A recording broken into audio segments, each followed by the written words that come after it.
Assalamualaikum, selamat malam. Malam, Pak.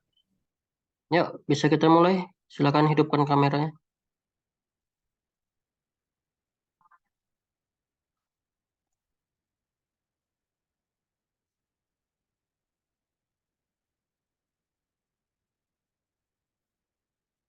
Oke, belum tampil ya? Belum tampil belum? Halo? Sudah, Pak. Oke, oke. Oke, baik. Assalamualaikum warahmatullahi wabarakatuh. Selamat malam, salam sejahtera untuk kita semua. Nah, jadi hari ini kita akan membahas materi tentang pengukuran kinerja supply chain.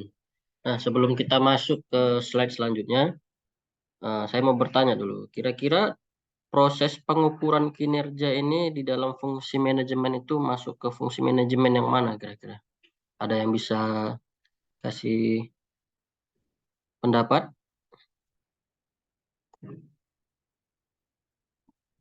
Halo, Kak Desi. Kira-kira menurut Kak Desi pengukuran kinerja supply chain ini termasuk di dalam nggak usah supply chain, pengukuran kinerja, pengukuran kinerja aja. Dia masuk ke dalam fungsi manajemen yang mana gitu. Fungsi manajemen kan tahu kita sama-sama kan, ada fungsi perencanaan, ada fungsi pengorganisasian, ada fungsi pelaksanaan, ada fungsi monitoring dan evaluasi. Ya, jadi kira-kira pengukuran kinerja ini masuk ke dalam fungsi yang mana, Bapak Ibu?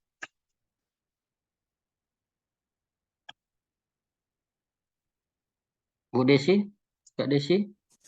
Di monitoring mungkin Pak. Oke, ya, jadi jawabannya benar ya. Jadi fungsi monitoring. Kenapa di dalam kategori atau dalam eh, fungsi monitoring pengukuran kinerja? Karena pada saat actuating, pada saat kita melaksanakan suatu strategi yang sudah direncanakan untuk mencapai suatu tujuan, maka perlu dilakukannya pengukuran kinerja. Supaya apa? Supaya yang sudah ditentukan standar-standar yang menjadi baseline atau standar bawah atau standar batas yang sudah ditentukan untuk dicapai oleh satu perusahaan. Nah, jadi nanti pengukuran kinerja ini dia bisa sifatnya yang berbentuk tabel. Kalau di teori ini dia bilangnya itu dalam bentuk matriks, matriks ya. Jadi nanti di dalam matriks itu ada beberapa komponen target apa pengukuran kinerja yang tentunya di situ ada nanti bobot, terus capaian, realisasi, terus target ya. Jadi di situ dia. Nah, kita lihat ke slide selanjutnya. Nah, jadi di sini ada sedikit konsep daripada ntar dulu, supply chain excellent.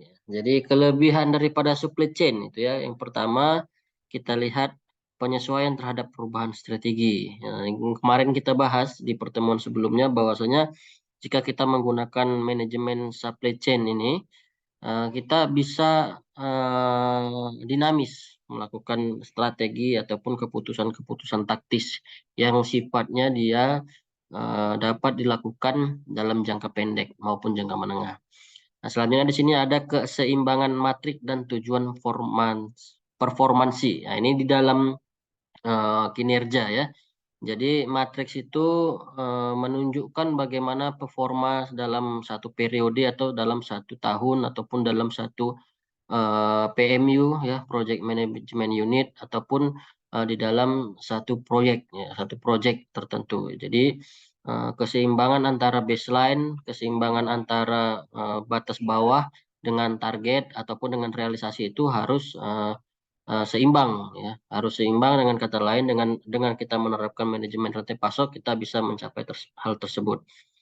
Nah, selanjutnya ada fokus pada tujuan operasional. Jadi semua unit-unit bisnis yang ada di dalam rantai supply chain ini memiliki fokus pada tujuannya masing-masing, yang mana sudah kita bahas juga di pertemuan sebelumnya bahwasanya setiap unit bisnis di dalam supply chain ini harus memberikan nilai tambah terhadap outputnya gitu ya, terhadap produknya ataupun outputnya gitu. Nah, selanjutnya di sini ada memfokuskan sumber daya. Nah, jadi kita bisa melihat bahwasanya memfokuskan sumber daya ini tentunya dengan kemampuan organisasi tersebut. Ya, jadi misalnya kalau misalnya kayak kemarin kita manajemen pengadaan ya di dalam supply chain, kita fokusnya terhadap produk apa yang kita ciptakan. Terus kita mengadakan sesuatu produk pendukung untuk produk utama kita itu apa gitu. Jadi kita bisa fokus terhadap produk utama kita. Nah, selanjutnya di sini ada peran manajer supply chain ya. Jadi peran manajer supply chain ini juga menjadi satu kelebihan yang mana dia bisa mengatur keberhasilan daripada rantai pasok, ya, rantai keberlangsungan produk itu sampai dengan apa namanya tangan konsumen akhir, ya seperti itu. Nah, selanjutnya memastikan praktek supply chain sesuai strategi.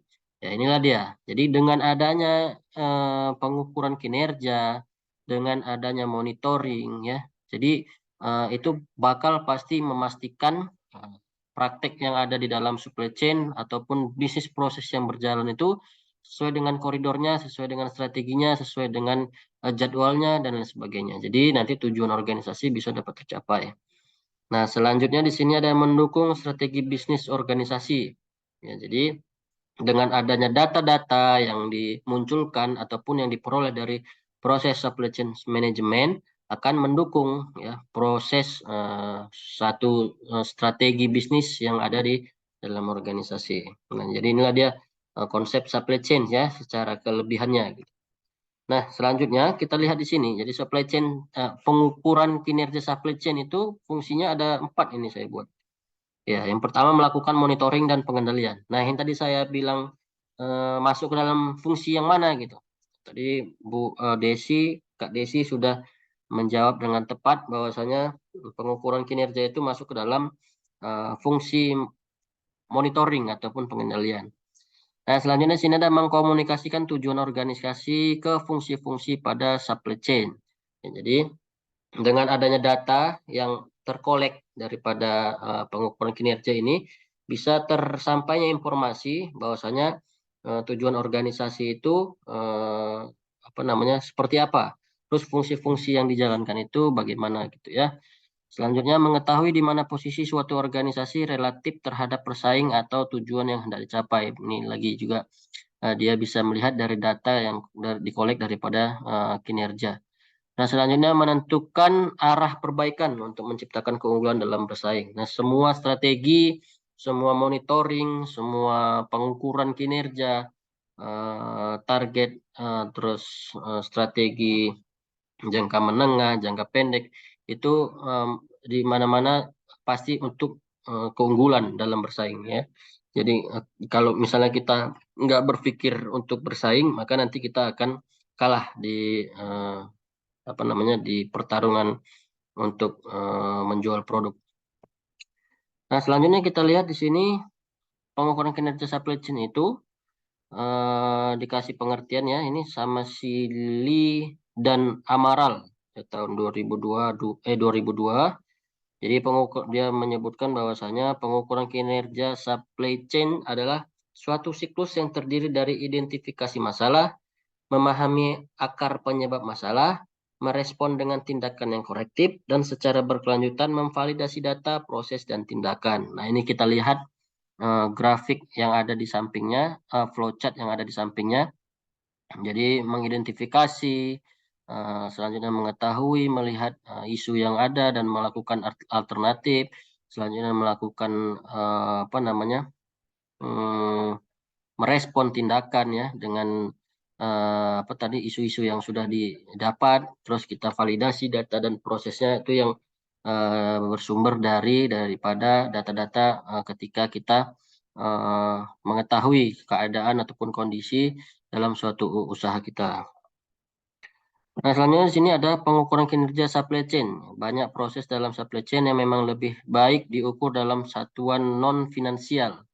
Nah, jadi di sini ada lead time. Nah, kemarin kita sudah berbicara tentang lead time dan waktu setup diukur dalam satuan waktu. Nah, jadi kalau misalnya di dalam matrix ya, di dalam matrix pengukuran kinerja itu ada yang namanya baseline, ada yang namanya target. Nah, targetnya itu dalam satuannya apa gitu. Jadi satuan ukurnya itu bisa dengan waktu gitu ya, berapa lama. Jadi kayak misalnya kita mendistribusikan suatu barang ke dalam jarak yang berapa kilometer, waktunya dibutuhkan berapa lama gitu misalnya. Nah, itu ada dia pengukuran kinerjanya. Nah, selanjutnya di sini ada yang kedua, tingkat persediaan diukur dalam unit. Ya, jadi di sini kita sudah membahas manajemen persediaan ya. Nah, jadi di situ dapat diukur dengan satuannya itu unit ya. Jadi misalnya produk A dengan spesifikasi A masih ada persediaan sekitar 20 unit. Nah, itu adalah catatan di dalam pengukuran kinerja supply chain. Selanjutnya adalah kualitas sebuah proses diukur dalam presentasi output yang di luar batas spesifikasi. Nah, jadi kualitas sebuah proses itu bisa dalam apa bentuk satuan persen ya. Satuan persen itu bisa dilihat dari mungkin ke apa namanya? Kalau misalnya diukur itu misalnya lebih daripada standar yang ada gitu ya, dengan apa namanya standar yang sudah ditentukan bisa lebih ataupun bisa kurang. Nah, nanti dicatat di dalam satu pengukuran kinerja. Nah, ini kita bisa lihat ya, ini tabel simple ya. Ini contoh lead time tadi. Jadi metrik bisa digunakan untuk mengukur kinerja masa lalu atau memprediksi kinerja masa mendatang. Ya, predictive metric. Nah, ini bisa kita lihat. Jadi outcome-nya itu return of on asset. Jadi lead time ya. Jadi prediksinya itu biaya lembur per jam orang untuk memprediksi kekurangan anggaran. Jadi jumlah sub proses dan setup untuk memprediksi lead time. Jadi di sini biaya lembur per jam ini dilihat satuannya itu jam ya ataupun waktu dia. Jadi berapa waktu yang dikeluarkan dengan apa namanya biaya yang dikeluarkan nanti bisa mendapatkan informasi apa namanya ya jumlah sub prosesnya itu seberapa besar gitu. Jadi biaya yang dikeluarkan itu sebanding nggak dengan apa yang sudah dilakukan ataupun sudah terbukti dari data kinerja. Nah, kita lihat lagi di sini pengukuran kinerja supply chain. Ya, jadi kumpulan beberapa metrik membentuk metrik set. Jadi nanti kita bisa buat dia beberapa row, beberapa baris dengan isiannya berbeda-beda, dengan kinerjanya masing-masing, dengan komponen-komponen kinerja ataupun indikator-indikator kinerjanya. Ya, jadi kumpulan beberapa metrik tersebut diperlukan untuk memberikan informasi kinerja sebuah subsistem. Ya, jadi kalau misalnya saya bilang tadi, kita bisa menilai satu proyek tertentu, kita bisa mengukur satu rencana strategis dalam 5 tahunan dengan target kinerja yang telah ditentukan selama satu periode atau 1 tahun dan lain sebagainya. Jadi kita bisa lihat ini contohnya Matrix set untuk persediaan, kalau biasanya kita berbicara supply chain terdiri dari individual metric. Yang pertama, ongkos simpan, tingkat perputaran, utilisasi sumber daya yang terkait, dan sebagainya. Jadi, indikator-indikator kinerja yang bisa dimunculkan itu banyak. Ya, jadi sesuai dengan proses yang dilakukan gitu. Sesuai dengan strategi yang turunannya itu adalah actuating ataupun tindakan-tindakan yang memang merupakan satu prosedur di dalam perusahaan. Nah, selanjutnya kita lihat pengukuran kinerja supply chain. Pada level tertinggi kita memiliki sistem pengukuran kinerja secara keseluruhan yang menjadi alat untuk menciptakan kesesuaian atau alignment antara metric set dengan tujuan strategis organisasi. Nah, ini tadi dia. Dengan adanya fungsi manajemen controlling, monitoring, jadi level tertinggi daripada pengukuran kinerja itu untuk menciptakan kesesuaian ya antara yang sudah ditentukan di awal dengan realisasi gitu ya. Jadi matrix set itu sudah dirumuskan ya, sudah dibuat standarnya itu sesuai dengan target daripada perusahaan ataupun apa namanya ya visi daripada perusahaan, bisa dalam 5 tahun ataupun dalam 10 tahun, tergantung dari bagaimana perusahaan itu memecah bisnis proses yang ada di dalam organisasinya.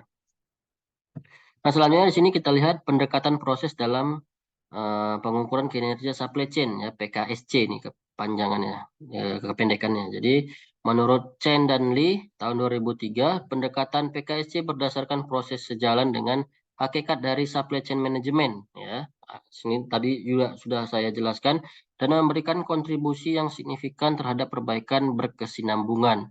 Nah, itu dia. Jadi seluruh organisasi yang dikelola dengan manajemen, seluruh organisasi yang pengumpulan data ataupun pengkolekan data itu, data-data kinerja, data capaian, data realisasi, terus data-data target, itu akan memberikan kontribusi yang sangat signifikan terhadap perbaikan perbaikan manajemen ataupun bisnis proses dan sebagainya kalau misalnya kita dalam suatu usaha. Jadi kata kuncinya di sini adalah berkesinambungan. Ya, jadi kalau misalnya dengan adanya data, kita bisa terus mengembangkan gitu secara bertahap. Jadi dia berkesinambungan. Tapi kalau kita nggak punya data, kita nggak punya target baseline yang kita tentukan, kita nggak akan bisa meningkat gitu, nggak bisa bertahap untuk mencapai visi yang ditargetkan oleh perusahaan. Jadi di sini ada 3 poin ya yang dijelaskan.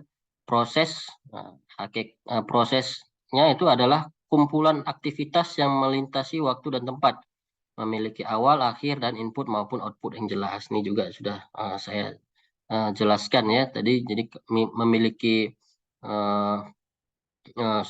awal itu adalah suatu perencanaan, suatu penetapan target, penetapan tujuan gitu ya.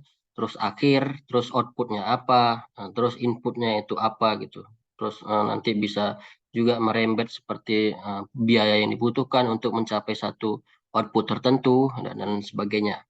Terus hakikat supply chain management adalah mendorong terjadinya integrasi antar fungsi. Nah, ini kita sudah di pertemuan pertama saya rasa. Jadi kalau kalian lihat satu rantai dalam manajemen rantai pasok itu adalah saling bertergantungan gitu.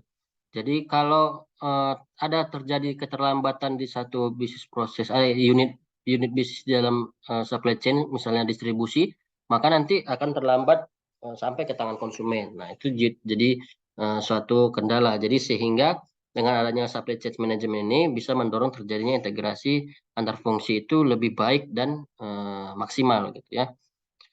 Selanjutnya pendekatan proses pada pengukuran kinerja supply chain memungkinkan kita untuk mengidentifikasi masalah pada suatu proses sehingga bisa mengambil tindakan koreksi sebelum masalah meluas. Nah, jadi nanti dalam pengukuran itu akan ditemukan gitu data yang mana yang capaiannya rendah misalnya. Nanti dilihat kenapa capaiannya rendah, mungkin sumber dayanya nggak mendukung gitu. Nah, itu kan suatu masalah yang harus dikoreksi, yang harus ditindaklanjutin bagaimana supaya target yang sudah ditentukan itu bisa tercapai gitu. Apalagi kalau misalnya kita mendapatkan target itu, mendapatkan baseline itu bukan dari unit kita, tapi dari atasan kita. Nah, itu yang lebih menjadi sebuah isu ataupun sebuah masalah yang harus memang diselesaikan. Selanjutnya kita lihat ada 7 langkah merancang sistem pengukuran kinerja berdasarkan proses ya menurut Chen dan Lee tahun 2003. Yang pertama, identifikasi dan hubungkan semua proses yang terlibat di dalam maupun luar organisasi.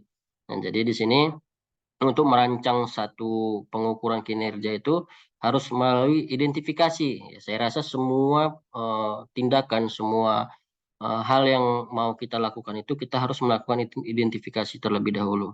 Selanjutnya melakukan definisi dan batasi proses inti. Sama kayak kita melakukan suatu penelitian, kita harus memberikan batasan masalah supaya nggak merembet kemana-mana.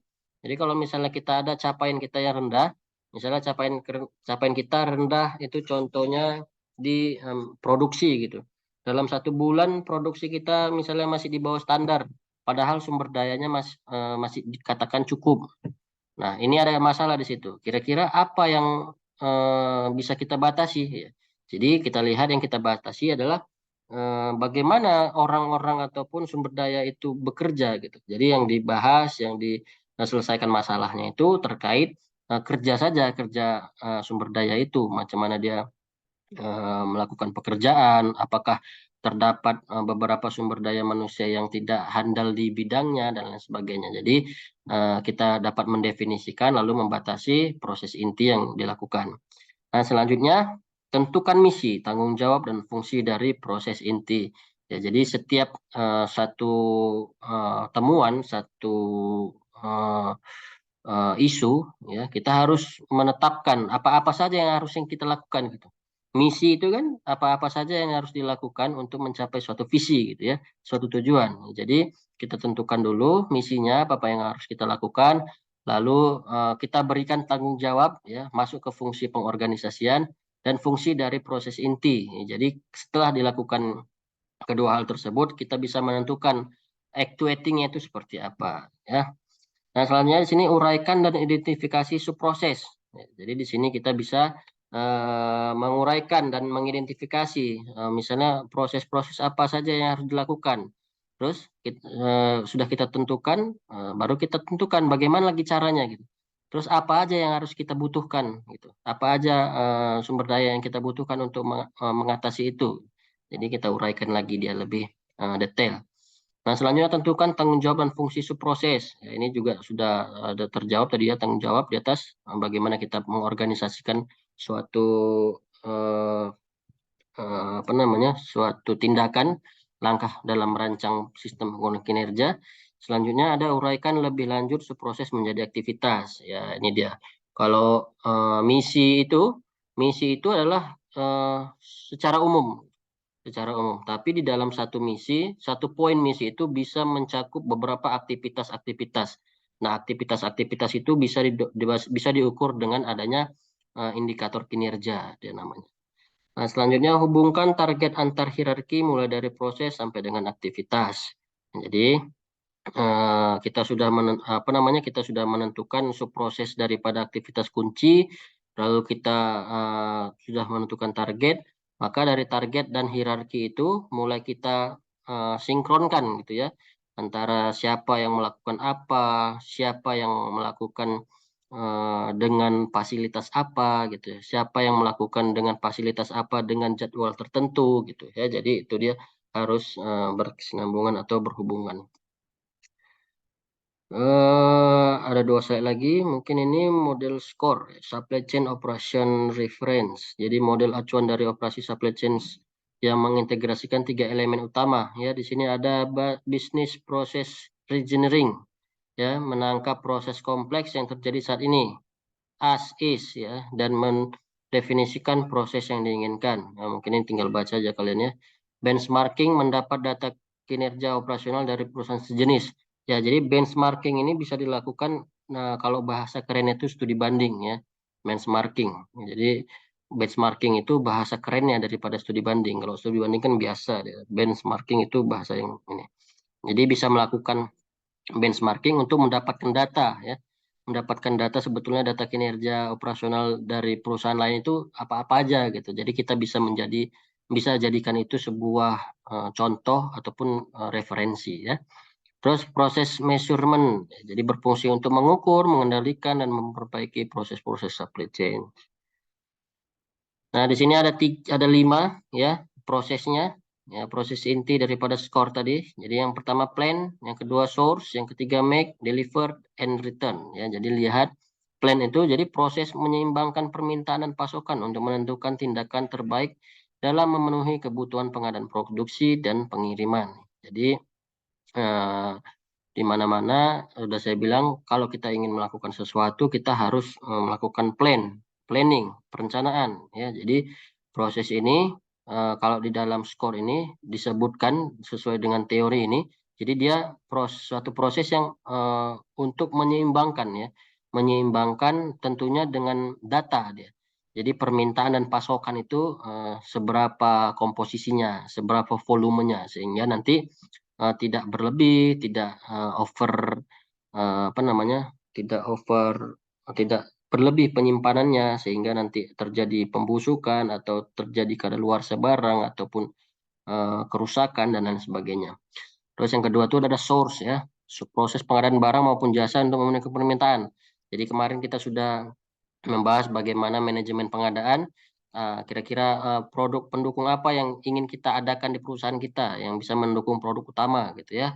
Sudah nggak perlu saya jelaskan lagi karena sudah di pertemuan sebelumnya.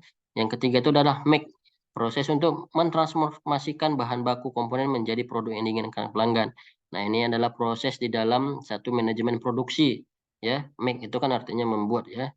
Selanjutnya deliver, ya proses untuk memenuhi permintaan terhadap barang maupun jasa. Ini proses distribusi dia. Selanjutnya return, proses pengembalian atau menerima pengembalian produk karena berbagai alasan. Ini yang kemarin kita bahas bagaimana suatu proses return yang bisa dilakukan dengan standar-standar operasional yang harus dilakukan. Misalnya dengan video unboxing misalnya untuk membuktikan bahwasanya produknya ada kesalahan ataupun produknya itu cacat ya dan lain sebagainya. Nah, mungkin sampai di sini Bapak Ibu sekalian, abang-abang, kakak-kakak, ada yang ingin dipertanyakan?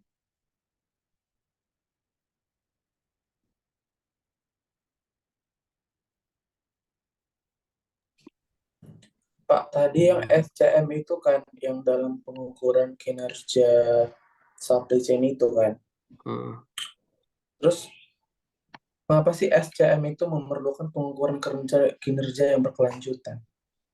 Iya, kan udah saya bilang, kenapa supply chain management itu membutuhkan pengukuran kinerja yang berkelanjutan supaya nanti kan kalau misalnya visi itu adalah tujuan tujuan yang sangat besar gitu. Jadi tujuan yang sangat besar tadi itu dipecah melalui bagaimana misinya gitu. Jadi misi itu dipecah lagi menjadi beberapa eh, apa namanya program kerja. Ya, jadi program kerja itu tidak bisa dilakukan dalam periode yang pendek gitu. Kalau misalnya kalau kalian pernah melihat dokumen perencanaan strategis itu dia termasuk dalam rencana jangka menengah. Jadi di situ tidak dituangkan langsung untuk mencapai satu visi itu gitu. Jadi dia menyicil, jadi ada tahapnya dia. Jadi eh, satu visi besar itu dipecah dalam beberapa tahap yang nanti masing-masing prosesnya itu pencapaiannya itu diukur dari indikator kinerja yang turunannya itu daripada program kerja gitu. Saya susah menjelaskannya itu kalau ada whiteboard enak juga. Jadi eh, kenapa butuh berkesinambungan? Ya karena memang nggak bisa satu visi yang sangat besar itu diwujudkan dalam waktu yang singkat gitu. Jadi Singkat. ya, Ya, ya. jadi dengan data-data yang dikolek ada temuan isu bahwasanya itu capaiannya kurang, itu diperbaiki. Lalu kalau sudah tercapai, kita masuk ke tahap selanjutnya apa setelah itu. Jadi dia berkesinambungan. Sama kayak Pancabudi. Pancabudi mau World Class University di tahun 2000 berapa? 2030 sekian ya. Nah, itu kan satu proses yang panjang itu. Nah, itu kan Iya. pasti bertahap. Yang dikatakan universitas itu bisa WCU itu indikatornya apa-apa aja gitu. Nah, itu dia tadi. Nah, mulailah dicicil dia. Makanya dengan adanya pengukuran kinerja ini yang secara bertahap bisa nanti pada saat sesuai dengan target itu mudah-mudahan dapat tercapai gitu. Begitu Bang Good Friend. Berarti intinya dia berkelanjutan itu biar mencapai tujuan yang maksimal gitu. Cuman dia dalam waktu yang panjang. Iya, jadi nanti kalau misalnya yang saya bilang tadi rencana jangka menengah itu dia punya target juga. Rencana jangka menengah itu dia punya target.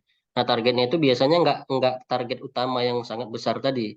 Dia mungkin setengahnya aja atau seperempatnya aja. Tergantung berapa tahap dibagi dia dalam berapa tahun. Jadi kalau misalnya dalam 10 tahun mungkin 5 tahun kali dua berarti tahapnya cuma ada dua gitu. Tentu data-data target kinerja di tahap pertama itu dibutuhkan untuk mengembangkan apalagi yang harus dilakukan di tahap kedua. Iya, tapi Oke, ada lagi. Eh, kita tinggal 7 menit lagi. Zoom-nya gratis soalnya. Bisa dihidupkan kameranya biar kayak saya screenshot. Kalau nggak ada lagi pertanyaan biar kita bubar. materi nanti boleh dikirim kan Pak dari grup. Boleh, boleh, boleh. Kadang saya lupa nanti diingatkan aja ya. Oke. Mungkin kalau tidak ada lagi Bapak Ibu sekalian, abang-abang, kakak-kakak, jadi nanti saya share saja bahannya, silakan dibaca, ataupun kalian mau searching lagi di sumber lain, silahkan. Yang penting pengetahuan kalian tentang ini bisa. Karena ini kalau yang berhubungan dengan hal-hal seperti ini itu kalau kalian kerja, itu enak dia mempelajarinya, nyambung. Saya kenapa bisa maksudnya bisa paham, padahal ini nggak konsentrasi saya ini, manajemen rantai pasok ini. Tapi saya bisa paham, cuman sekali ngambil materi karena ya di kantor saya diterapkan itu. Jadi kami, apalagi saya di Biro Serenbang, kan, Biro Perencanaan Sistem Informasi. Jadi kita punya Rensra, Rensra itu kita yang godok. Terus bagaimana kita mencapai indikator kinerja, terus kita bagaimana menjabarkan apa namanya target-target kinerja itu seperti apa dengan satuan ukur yang ditentukan dan lain sebagainya. Jadi dokumen itu ada semua di kantor saya, makanya saya paham. Jadi mungkin Bapak Ibu sekalian yang di luar sana bekerja di bagian manajemen perusahaan, mungkin ini sangat bermanfaat. Paling enggak ya kulit-kulitnya aja. Oke, terima kasih atas kehadiran Bapak Ibu sekalian. Terima kasih atas atensinya. Minggu depan kita ketemu lagi. Sampai ketemu di minggu depan. Assalamualaikum warahmatullahi wabarakatuh. Selamat malam. Malam, Waalaikumsalam Kak. warahmatullahi wabarakatuh. Malam, Pak.